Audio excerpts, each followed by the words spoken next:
अभिनंदन राम कथा में राम नाम के प्रेमियों का।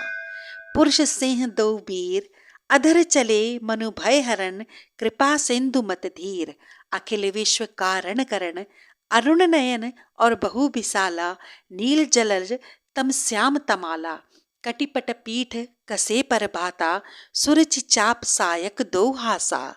यहाँ ऋषि विश्वामित्र धरती एवं समस्त मानव कल्याण हेतु यज्ञ हवन आदि कर रहे हैं कि असुरी शक्तियां जिन्हें भय है कि यदि इस प्रकार यज्ञ हवन संतों के कार्य पूर्ण होते रहे तो एक दिन ये मानव जाति हम पर भारी पड़ेगी, हमसे ज्यादा ताकतवर हो जाएगी और हम असुरों का जैसे नाम निशान मिट जाएगा। रावण के भेजे असुर सुबाहु और मारीच ऋषियों के कार्य में बाधा डालते हैं। रक्त मांस आदि गिरा यज्ञ में नष्ट करना चाहते हैं कि सभी संत विश्वामित्र से निवेदन करते हैं कि यदि इसी प्रकार बार बार विघ्न पड़ता रहा तो मानव जाति निश्चित ही समाप्त हो जाएगी। आप इन्हें गुरुवर श्राप देकर खत्म क्यों नहीं कर देते। तब ऋषिवर बताते हैं कि संत को क्रोध करना शोभा नहीं देता। क्रोध से मन में ऐसे विचार आते हैं कि कल्याण के समस्त रास्ते बंद हो जाते हैं। लेकिन इस समस्या के निवारण हेतु हम शीघ्र ही महाराज दशरथ के पास जाएंगे, उनसे सहायता मांगेंगे। और ऋषि राजन के पास सहायता मांगने जाते हैं। जैसे ही राजा दशरथ को यह ज्ञात होता है कि ऋषि विश्वामित्र स्वयं आए हैं, राजन स्वयं ऋषि वशिष्ठ के साथ अपने श्रीनाथ के सत्कार के लिए पहुंच जाते हैं। उन हुई पावनी धरती निधि जित चरण परे श्रीनाथ के। ऋषिवर आज राजमहल में पधारते हैं, अपने आने का प्रयोजन बताते हैं।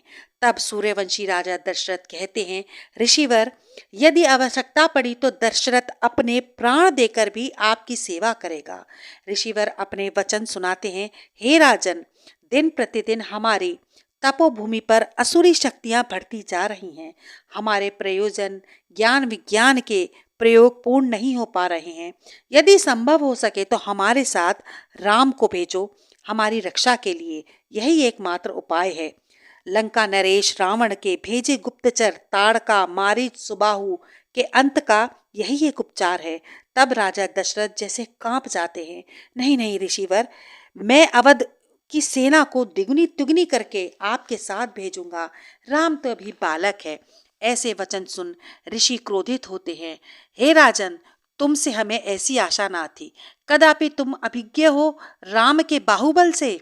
अयोध्या नरेश को ऐसी बातें शोभा नहीं देती। तब राजा दशरथ हाथ जोड़कर खड़े हो जाते हैं, क्रोध ना करें गुरुवर, ऋषिवर क्रोध ना करें, मैं स्वयं आपके साथ चलूंगा। कि ऋषि वशिष्ठ ने समझाते हैं, हे राजन, आप धैर्य बांधें।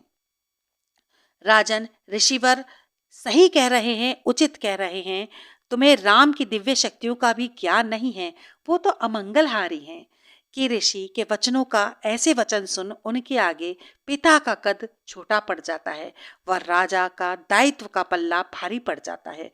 और राजा सुमंत को आज्ञा देते हैं कि राम के जाने की तैयारी करो। परंतु वे यह भी कहते हैं कि राम अकेले नहीं जाएंगे, लखन लाल भी उनके साथ जाएंगे। ऐसी आज्ञा सुन तीनों माताएं निशब्द हो, जैसे दामिनी का तेज प्रहार उन पर हुआ हो। आगे आगे गुरुवर, पीछे पीछे दोनों सुकुमार। भयानक वन, कटीली झाड़ियां कि पड़ते ही रघुवर के पैर, जहां जहां उनके चरण पड़ते हैं वो भी इस योनि से मुक्त हो मोक्ष धाम को प्राप्त होती हैं। कि रघुवर गुरु से पूछते हैं, हे गुरुवर, ये विशाल चरण किसके हैं। तब गुरु बताते हैं, यही तो है वो अक्षुरी शक्तियां, वो राक्षसनी ताड़का। तब पापनी के अंदर 1000 हाथियों का बल है, किसी भी रूप में कहीं से भी वो प्रकट हो सकती है। कि मेरे रघुबर के धनुष की टंकार से समस्त भयों का जो नाश हो जाता है। पापनी अपनी निद्रा से उठ जाती है और ललकार देती है नारायण को ही। उसे पता नहीं आज बैकुंठ धाम में तेरा प्रवेश है। ऐसे उदार हृदय वाले मेरे राम स्वयं आए हैं तुझे तारने। पापनी ने अपनी समस्त शक्तियां उन पर आजमाती है। तब तारणहार का एक वार और प्राण हुए निराधार। कि विश्वामित्र प्रसन्न होकर रघुवर को ऐसी दिव्य शक्तियां प्रदान करते हैं जिनका उपयोग तीनों लोकों में मात्र नारायण ही कर सकते हैं। आज ऋषि आश्रम में सभी संत निश्चिंत होकर यज्ञ हवन कर रहे हैं। दोनों भाई रक्षक भन प्रत्येक आहट पर सतर्क है कि आकाश मार्ग से राक्षस दल एक बार फिर हावी हो जाता है।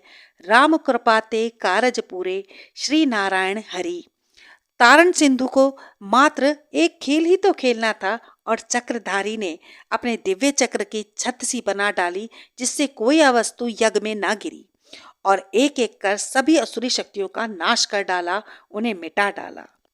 ऋषिवर के कार्य संपन्न हुए और सदा ही होते रहेंगे इस धरती पर जब तक मेरे राम का आशीर्वाद है।